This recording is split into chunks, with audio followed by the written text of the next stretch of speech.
like I told the state attorney assistant, you know, once he turned 19, and we close the case because we don't have any jurisdiction.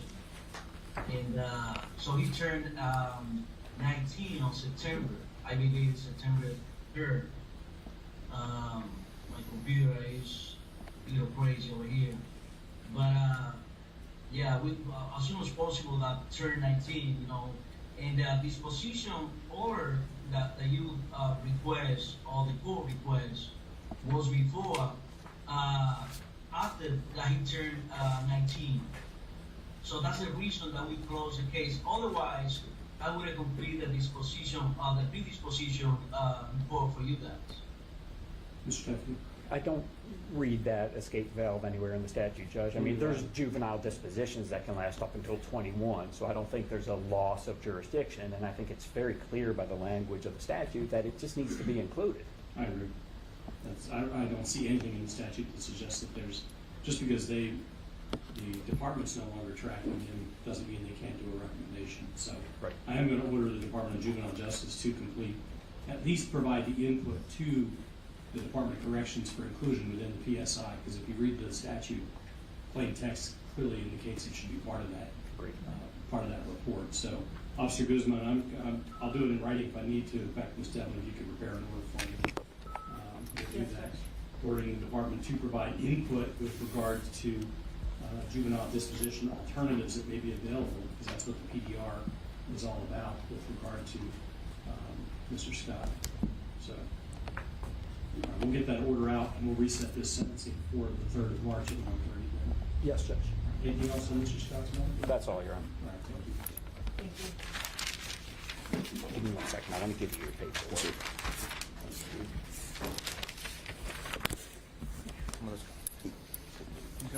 You got more paper? That's all you need. Yes, sir. Appreciate it. I'll see you soon. Yes, sir.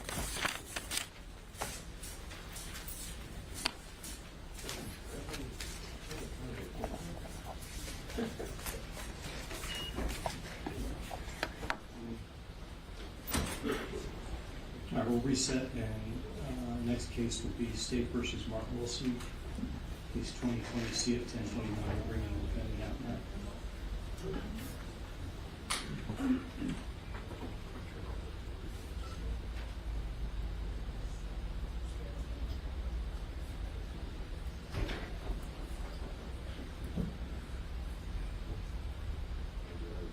State, while they're doing that, can you see if you can cajole your computer program to put the page breaks in the right place on this? Sure. We'll talk to our computer. Okay.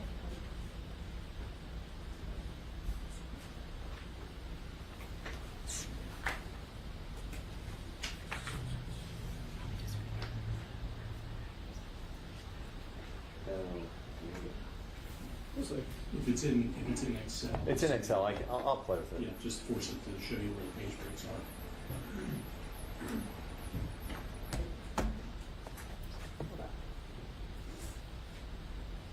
I don't know. It's good.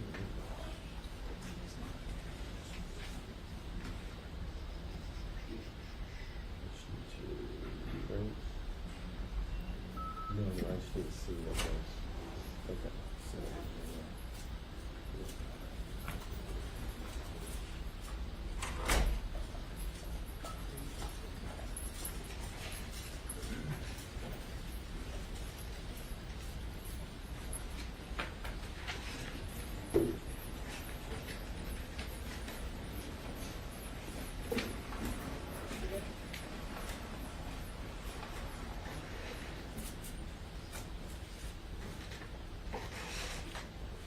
All right, this is case 2020 CF 1021, State versus Mark Howard Wilson Jr. Defendant is present. His counsel are all present. Lead defense counsel is Ms. Peoples, and Ms. Dunton and Mr. Lewis are here for the state. We're here for sentencing. There's a number of technical issues I need to go over first. With regard to cost of investigation and cost of prosecution, is the state asking for anything more than the standard $100? No, Your Honor. Ms. Peoples, have you had a conversation with your client about the court costs and the discretionary costs. Yes, Your Honor. All right, any objection to me entering the $100 cost for the two of those? No, Your Honor. All right. Counts 3 and 4 are separate charges. We'll discuss those in a minute, but by life, any argument with regard to sentencing on those two, State? Your Honor, he can't be sentenced as to both burglaries, so at the point you sentence him, we'll ask you sentence him on the burglary while armed, and we will not cross the other burglary. Burglary while armed is A first count degree. 4. Yes.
I have reviewed all the circumstances here.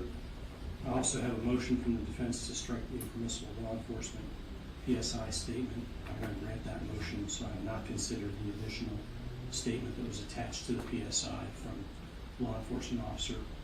It's not properly a victim impact statement. I'm not going to read the entire sentencing order, which consists of 49 pages. But I'm going to read some highlights of it.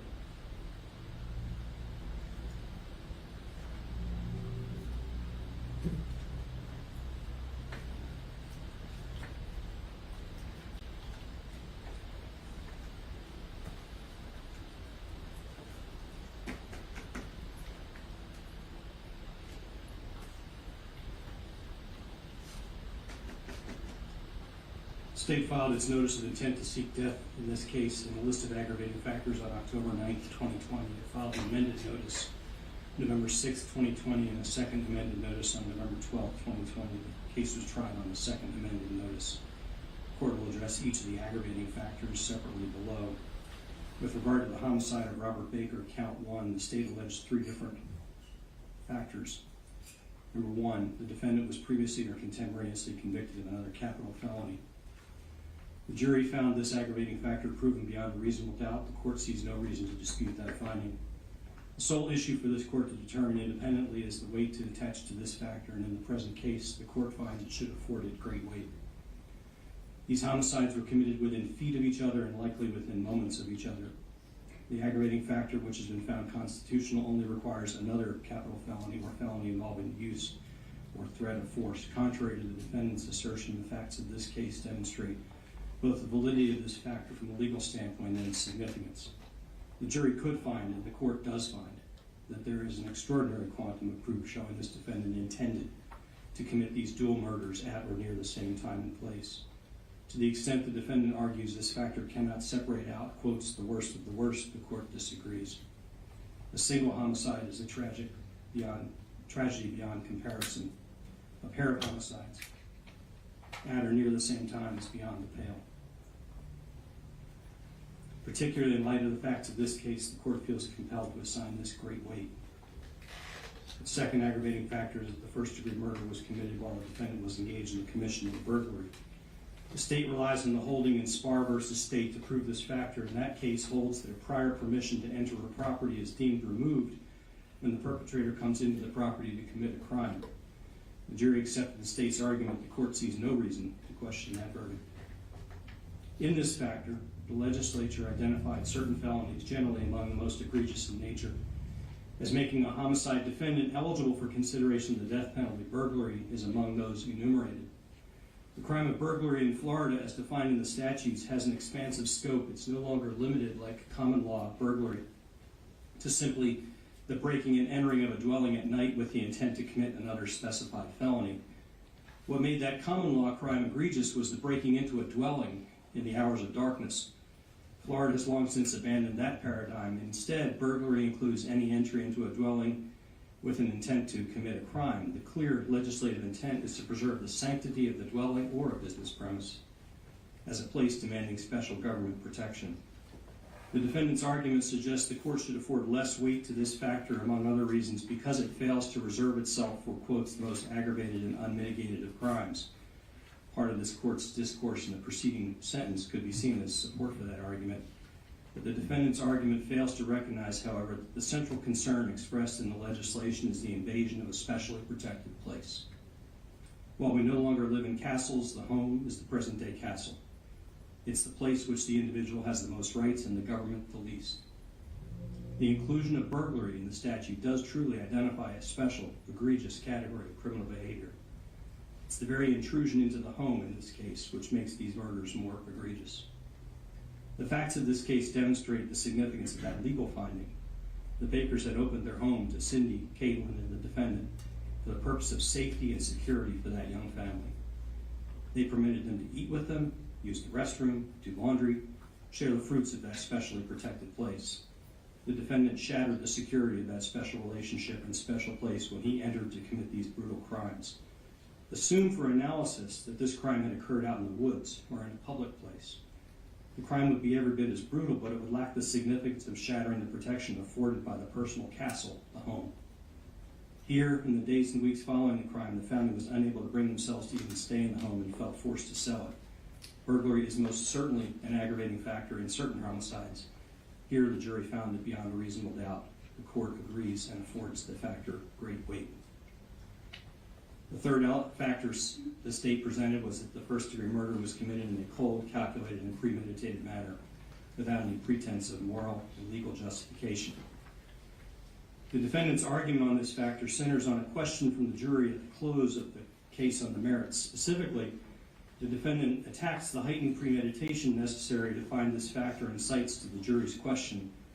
The jury asked a question during deliberations that suggested that some of the jurors were considering finding premeditation as the basis for first-degree murder, while others found felony murder as its basis. In the merits phase, the jury may find an individual guilty of first-degree murder under a theory of either felony murder or premeditated murder. No special verdict is required. The merits jury here ultimately entered a general verdict which does not specify whether they ultimately found felony murder or premeditated murder. Indeed, under existing Florida law, the jury may return a finding of guilty of first-degree murder, even if they disagree as to whether premeditation or felony murder is proven.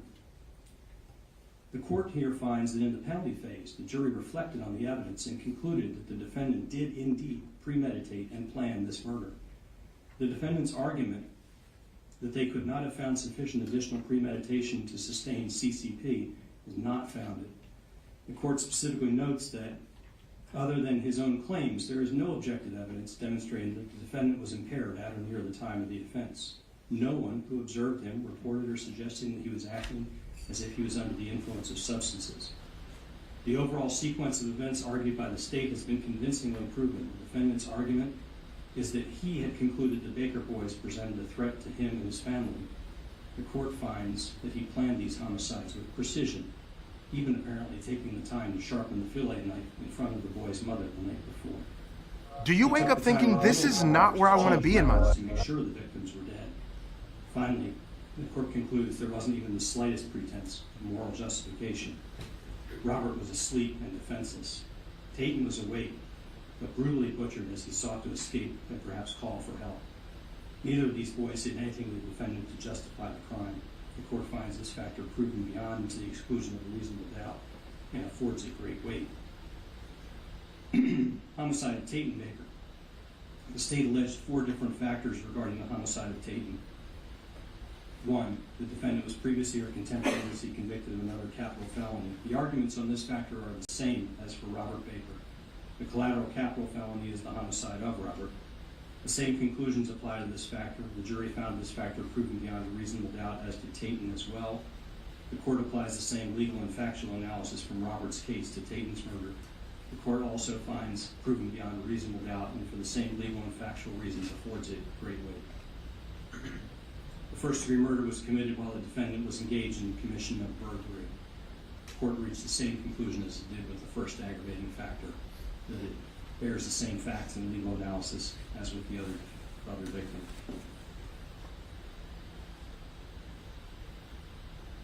The first-degree murder was committed in a cold, calculated, and premeditated manner without any pretense of moral or legal justification. These arguments are the same as for Robert Baker, with one exception. Tayton appears to have been awake and conscious for some part of the murder. However, there is no evidence other than the defensive wound on Tayton that might even suggest any action by Tayton which could even hint at a moral justification. The court finds there's no basis whatsoever to conclude that Tayton did anything to provoke the murder. The wound in his hand was defensive. There is no evidence to conclude he did anything to provoke the attack. Therefore, the same conclusions apply to this factor. The jury found this factor proven beyond a reasonable doubt as to Tayton as well.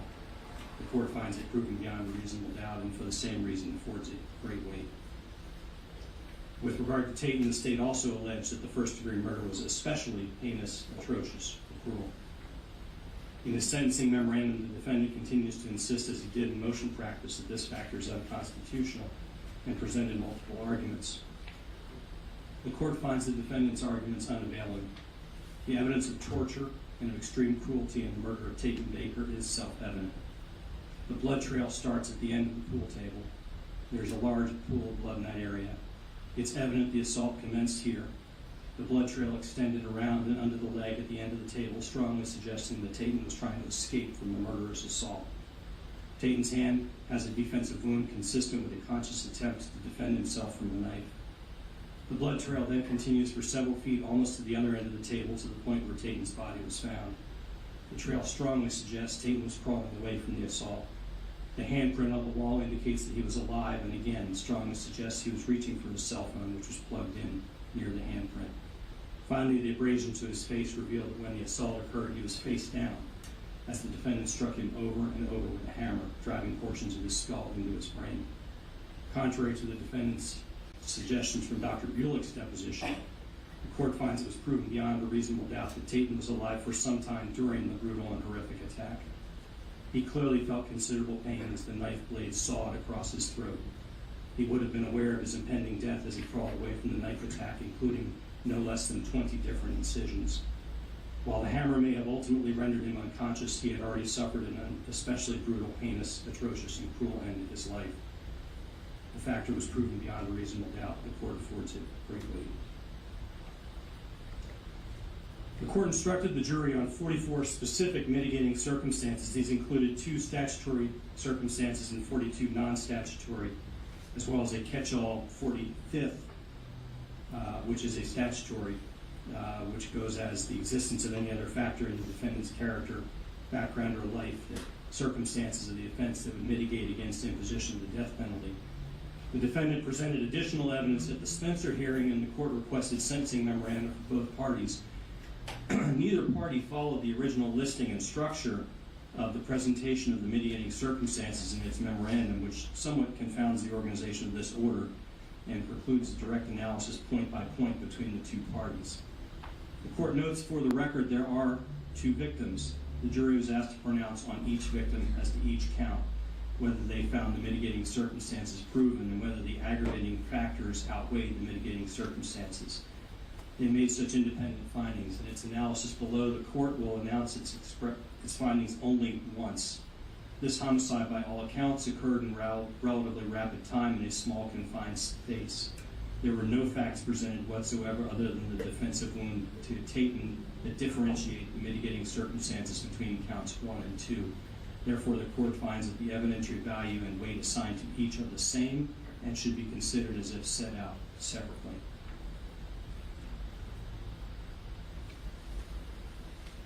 Statutory mitigating circumstance. The capital felony was committed while Mark Howard Wilson Jr. was under the influence of an extreme mental or emotional disturbance. The court finds that the mental health and childhood conditions in the abstract were all proven, but there is insufficient proof to conclude that at the time of the attack, the defendant was under the influence of an extreme mental or emotional disturbance. The court finds this not proven and affords it no weight. The capacity of Mark Howard Wilson Jr. to appreciate the criminality of his conduct or conform his conduct to the requirements of law was substantially impaired.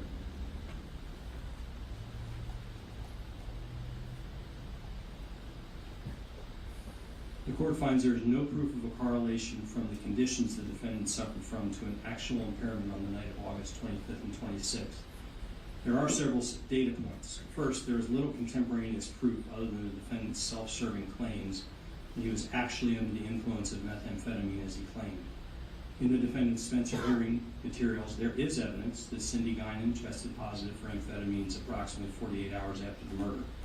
This is consistent with his claim that he and Cindy were using methamphetamine in contemporaneous time with the murder. However, there is no other corroboration. Indeed, the court finds the greater quantum of evidence suggests that even if he had used methamphetamine, it was not having any deleterious effect that his argument suggests, nor is there evidence from any of the other psychiatric diagnoses coming to the fore. He claims memory deficit, yet is able to describe in what the court found to be exquisite detail everything around the murders. The court finds the state's experts convincing when they assert that there is no scientific evidence supporting the kind of selective amnesia the defendant claims. Therefore, the court concludes that this statutory mitigating factor was not proven by a preponderance of the evidence, and the court affords it no weight. The defendant also asserted a third sentence in his memorandum, a third statutory mitigating factor, that the defendant acted under extreme duress or under substantial domination of another person. This circumstance was presented somewhat obliquely at the Spencer hearing by testimony from the defendant's mother. The state did not respond directly in its memorandum, but the court finds here that neither side presented any direct evidence from Cindy Guinan. The assertion that Cindy Guinan somewhat more demonstrably proven to have been under the influence of methamphetamine orchestrated the scheme to murder her own sister and 3 of her nephews. The proffered reason alternates between some form of revenge for her having had sex with 2 older boys, for them having sexually assaulted their 1-year-old cousin at some unspecified time, or alternately to preclude the involvement of DCF in their lives. In his confession, the defendant admits that she never actually told him to do any of that. She didn't tell him, but it was a feeling from her that he was supposed to kill. The defendant further asserts that his actions since then have been focused on keeping Cindy out of present. He claims that she helped him clean up and then fabricated the story of the doctor's visit. The court finds there is proof of her DNA on one of the placemats that wrapped the murder knife in its hiding place. This might tend to support his theory. However, there is more than ample evidence that the trip to the doctor had been planned and was well known the day before the homicides. Finally, to accept the defendant's offer of this circumstance, the court would have to believe in some form of almost psychic mental transference from Cindy to the defendant. This circumstance is not proven by any quantum of the evidence, let alone a preponderance. Consequently, the court can afford it no weight. In addition to the factors presented originally to the jury, the defendant presented a number of other mitigating circumstances. I'll just read off the names of each of them. The analysis is in the order.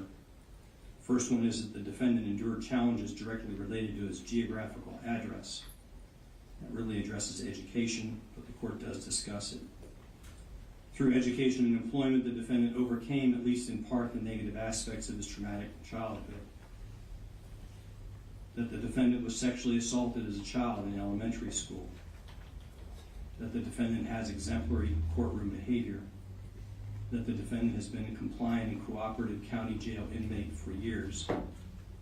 That the defendant has a potential for rehabilitation. That a life sentence will provide the victim's family with closure. I'll address that one briefly. Neither party put on any evidence supporting the concept of closure. As the court understands it, the concept suggests that an act of closure allows the families to close out this episode in their life and seek some comfort in this closure. Testimony from the family members suggests that Tayton and Robert were deeply loved and valuable members of the Baker family. The court finds there's no evidence supporting this notion of closure. As such, the court affords no weight to this proposed circumstance. Defendant also suggested that I should compare other notable Seventh Circuit first-degree murder convictions. And then the defendant presented, and the state also argued, the remaining 42 non-statutory factors, which the court has evaluated in great detail. I do wish to address one of them in particular, because I think it goes to the core of what the defense's argument. The defense has two primary arguments. One is complex trauma in childhood and mental health issues in adulthood resulting from that. But with regard to suffering complex trauma during childhood, even the state does not dispute that the defendant suffered from adverse childhood experiences. These are known as ACEs and have been the subject of extensive research in the last decade. ACEs have also become a focal point of training for judges in the family law disciplines. The state's central argument is, however, that the defendant's expert failed to evaluate the defendant specifically in light of the ACEs and assess whether any were, quotes, were still causing him stress, anxiety, or any other psychological symptoms in his adult life. He remarkably did not even ask him about the crimes and how any mental health or past traumas may have played a role in his decision-making on August 26, 2020, close quote. The state argues the defendant was far removed from the events of his childhood when he murdered Tayton and Robert, and as such, the state argues the court should afford this little weight. The court finds that the state's argument misapprehends the thrust of research and learning on ACEs. One of the defendant's experts explained that a high ACE score correlates to several significant negative physiological conditions much later in adulthood. Another of the experts explained that the ACEs cause a frequent release of the hormone cortisol, which is demonstrated to have a long-term deleterious effect on brain development. One testified that an effect would be the potential for the limbic systems, the primitive fight or flight part of the brain, to prevail more frequently over the cerebral cortex, the executive decision-making or higher brain. And as such, a child with a high ACE score may have a diminished capacity to act rationally as opposed to emotionally. However, the state's position is well taken in one important regard. This court accepts the defendant has an incredibly high ACE score, 8 out of 10. There's a great likelihood that he suffered cognitive defects. However, there is no proof those were controlled at the time of the murder. To the contrary, the evidence is that the defendant formed a detailed plan, took steps to prepare for the homicide, took steps to cover it up when completed. And as such, while this circumstance is proven and significant, the court can only afford it little weight. I've reviewed each of the additional circumstances in detail in the 49 pages of this order. Defendant raised one additional, particularly at the Spencer hearing, that I wish to address, and that was that a 12-0 death overrides in life sentences. The court accepts the proposition that it has the authority to find for life in the appropriate circumstance. Case law has never articulated the precise parameters of this power. In an ordinary criminal and civil case, a trial court may strike a jury's verdict when it's unsupported in the law. Traditionally, this has been exercised when a close case is sent to a jury, yet a jury finds guilt or liability, and the court then enters a judgment notwithstanding the verdict. It is a power rarely used, but available to control a jury's undue influence by emotion or other improper circumstance. Death penalty cases are different, of course, in many ways from ordinary cases. A jury ordinarily has no place in Florida sentencing. Only a few states and the U.S. military courts engage in jury sentencing in criminal matters, yet the jury is a fundamental part of our justice system. The jury's participation in death penalty litigation is, particularly in light of Hurst versus Florida, Ring versus Arizona, and Apprendi versus New Jersey, focused on the central constitutional role that a jury alone may undertake. Only a jury of our peers can find the circumstances that make any punishment more severe. The true, awesome power is reserved to the wisdom of 12 citizens. In a death case, however, that role is not exclusive. Our legislature and the controlling case law are also clear that although the jury is never told their role is to make a recommendation, that their decision is just that, a recommendation. It remains solidly within the discretion of the court to make a final decision.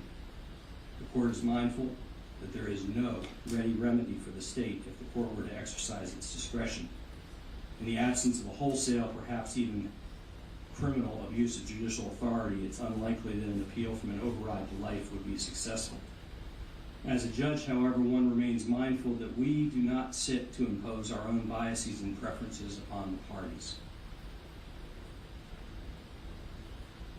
It's something that's overlooked in today's society.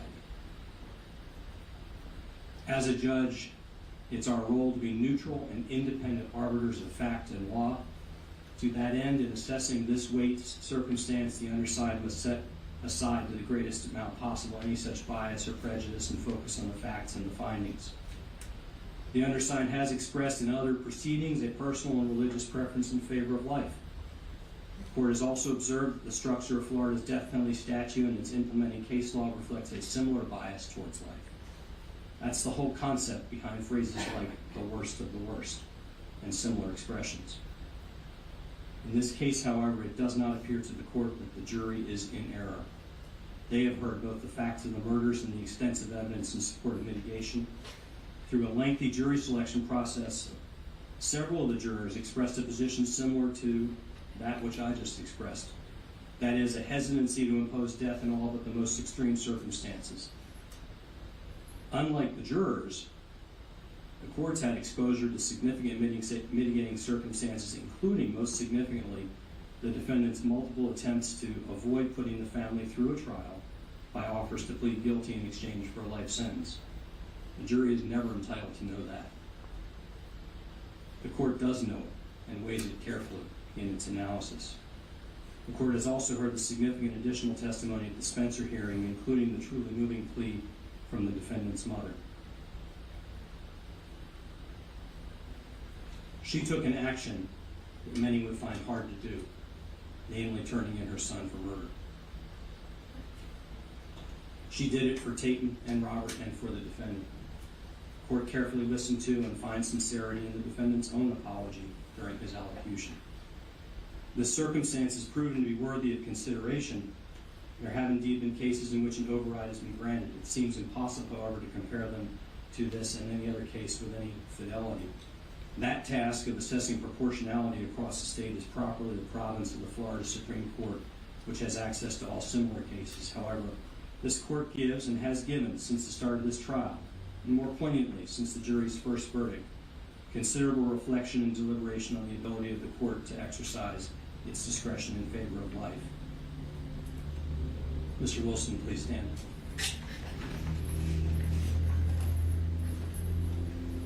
Conclusion and sentence.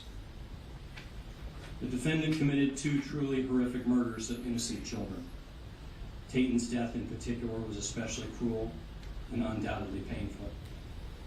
On count one of the indictment regarding the death of Robert Baker, the court finds that all three aggravating factors proven beyond the exclusion of a reasonable doubt. The court finds the factors are proven are sufficient to impose a sentence of death. The court finds the defendant is eligible for the death sentence on this count. On count two of the indictment regarding the death of Tayton Baker, the court finds all four aggravating factors proven beyond to the exclusion of a reasonable doubt. The finding on heinous, atrocious, and cruel by itself is sufficient to find for death. The court finds that in the aggregate, the 4 factors are sufficient to impose a sentence of death, and that the defendant is eligible for a death sentence on this count. The court has independently analyzed each of the mitigating circumstances and found many to be proven. The court has above assigned a weight to each of those circumstances. While they are expressed together, each of the circumstances are proven as to each of the 2 counts as if analyzed independently regarding Robert Baker and Tatum Baker's murders. There is no evidence suggesting any more or less weight should be applied on any of the circumstances with regard to either of the 2 victims. The court has deliberated carefully on each circumstance proven and given it appropriate weight as stated. Having made all these conclusions, the court is still permitted by the language of the statute to impose a sentence of either life in prison without the possibility of parole or the death penalty. The defendant asks this court to disregard the verdict and override it in favor of life. This is not the case for such action. The court finds that the jury's report of its weighing of the aggravating factors and mitigating circumstances substantiated by competent evidence. The court finds insufficient basis to override or disagree with the jury's recommendations, finding that the prerequisites of law have been met and that a jury of his peers has unanimously found death to be the appropriate sentence, and finding independently that such a sentence is warranted. The court hereby orders and the judges on count 1 of the indictment, the first-degree murder of Robert Baker. The defendant is remanded to the custody of the sheriff of Putnam County to be held and transmitted to the Department of Corrections, and to be held there in close custody pending imposition of a sentence of death in a manner prescribed by law.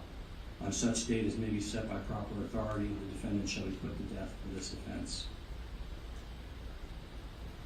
On count 2 of the indictment, the first-degree murder of Tatum Baker, the defendant is remanded to the custody of the sheriff of Putnam County to be held and transmitted to the Department of Corrections and to be held there in close custody pending the imposition of a sentence of death in a manner prescribed by law. On such date as may be set by proper authority, the defendant shall be put to death for this offense. Counts 1 and 2 are to run consecutive to the sentence on count 4. On count 4, the court enters a judgment of guilty on the verdict and sentences you to life in prison. All standard court costs and fees are imposed. The discretionary fees, as previously discussed, will be imposed. The clerk will prepare a final judgment and sentence. The defendant is advised he has an automatic right of appeal to the Supreme Court of the state. The defendant is entitled to representation in that appeal. If you cannot afford an attorney, one will be provided for you at no charge on application to this court. May God have mercy on your soul. We're adjourned. Do the PSI.